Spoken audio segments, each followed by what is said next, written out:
ప్రతి నెల 1వ తేదీనే పెన్షన్లు తీసుకునే అవ్వాతాతలు జగన్మోహన్ రెడ్డి నిర్వాహకం వల్ల వాటి కోసం ఇంకా పడిగాపులు కాస్తూ ఉన్నారని తెలుగుదేశం పార్టీ నగర కమిటీ అధ్యక్షులు బుడ్డిగ రాధ ఆవేదన వ్యక్తం చేశారు.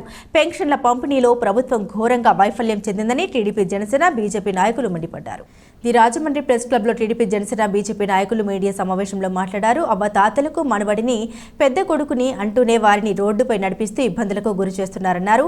ప్రతి నెల 1వ తేదీనే పెన్షన్లు అందించే వీరుడు జగన్ ఈ నెల ఎందుకు ఆలస్యం చేశాడని ప్రశ్నించారు. తన పనైపోయిందని ముందే తెలుసుకున్న జగన్ తన సొంత కాంట్రాక్టర్లకు పెన్షన్ల సొమ్మును బిల్లులుగా చెల్లించేశాడని ఆరోపించారు. వచ్చే నెల అయినా సక్రమంగా 1వ తేదీనే పెన్షన్లు పంపిణీకి చర్యలు తీసుకోవాలని డిమాండ్ చేశారు. జనసేన పార్టీ నగర ఉపాధ్యక్షులు సబ్బా రాజేష్ కన్నా, బీజేపీ నాయకులు కందికుంట రమేష్లు మాట్లాడుతూ వాలంటీర్ వ్యవస్థకు తాము వ్యతిరేకం కాదని, అయితే వాలంటీర్లు లేకపోతే వ్యవస్థలు పనిచేయవన్నట్లు చెప్పడం సరికాదన్నారు. మాజీ కార్పొరేటర్ తంగెళ్ల బాబీ, బీజేపీ జిల్లా ప్రధాన కార్యదర్శి బూర రామచంద్రారావు, జనసేన నగర కార్యదర్శి ముమ్మిడి నాగరాజు తదితరులు ఈ కార్యక్రమంలో పాల్గొన్నారు. ఎందుకు అసలు పెన్షన్ లేట్ చేయడం జరిగింది అనేది మనం ఇప్పుడు ఆలోచించవలసిన విషయం. ప్రతి నెల 1వ తారీఖుని తెల్లవారుజామునే వెళ్ళి పెన్షన్లు ఇస్తానన్న వ్యక్తి ఈసారి ఎందుకు లేట్ చేశారు?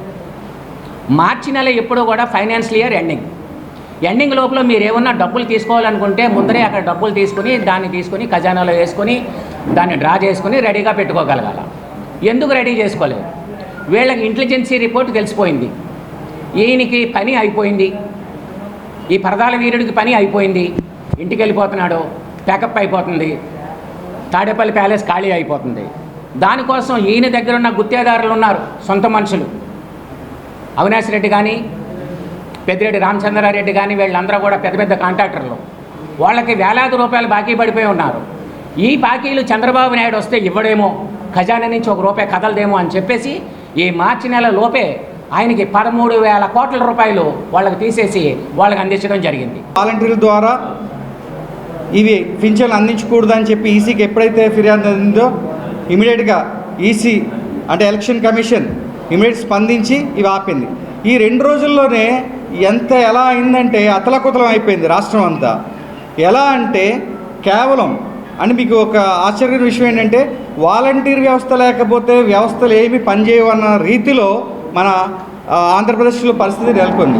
మీకు ఒక చిన్న ఉదాహరణ చెప్తారు. రాజమండ్రిలో ఒక వృద్ధులకు సంబంధించి 29,000 అంటే మాధవీలత గారు చెప్పారు, కలెక్టర్ గారు, 29,664 మంది లబ్ధిదారులు ఉంటే గబ్బర్ సింగ్ సినిమాని ఇంతకన్నా ఎక్కువ మంది చూశారు. అంతమందికి టికెట్లని ఎంఆర్ఓలు, విఆర్ఓలు, రెవెన్యూ ఇన్స్పెక్టర్లు దగ్గరుండి అమ్మారు కదా, వేలాది మందికి దగ్గరుండి మీరు అమ్మారు కదా.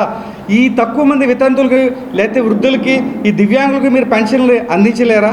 వృద్ధాప్య పెన్షన్ని, విడో పెన్షన్ని, అదేవిధంగా దివ్యాంగుల పెన్షన్ని ఒక శవరాజకీయం చేసి ఆంధ్రప్రదేశ్లో ఓట్లు రాల్చుకోవాలి అనే ఒక పరిస్థితిని క్రియేషన్ చేద్దామని విశ్వ ప్రయత్నం చేస్తుంది. దీనివల్ల ఇప్పుడు ఆంధ్రప్రదేశ్లో ఉన్న ఆపద్ధర్మ ముఖ్యమంత్రి జగన్మోహన్ రెడ్డి గారే ఆపదని కొని తెచ్చుకుంటున్నారని మనం అందరం అర్థం చేసుకోవచ్చు. ఎందుకంటే గత కొన్ని రోజుల క్రితమే ఎలక్షన్ కమిషన్ ఈ ఒక్క వాలంటీర్ అనే పదాన్ని ఎక్కడా కూడా ఉపయోగించకూడదని నియమాలు ఇవ్వడం జరిగింది. ఆ ఒక్క విషయం ఆంధ్రప్రదేశ్లో ప్రజలందరికీ కూడా తెలుసు. వీళ్ళు క్రియేట్ చేసేది ఏంటంటే వీళ్ళని ఒక వాలంటీర్ని ధృవతారలుగా వాళ్ళు ఉంటేనే ఆంధ్రప్రదేశ్ ముందుకెళ్తుందనే విధంగా ఈరోజు ఆంధ్రప్రదేశ్లో ప్రజలకి మభ్యపెట్టాలని ఈ యొక్క వైసీపీ ఏదైతే ప్రభుత్వం ఉందో వారు నిర్వహణ చేస్తున్నారు.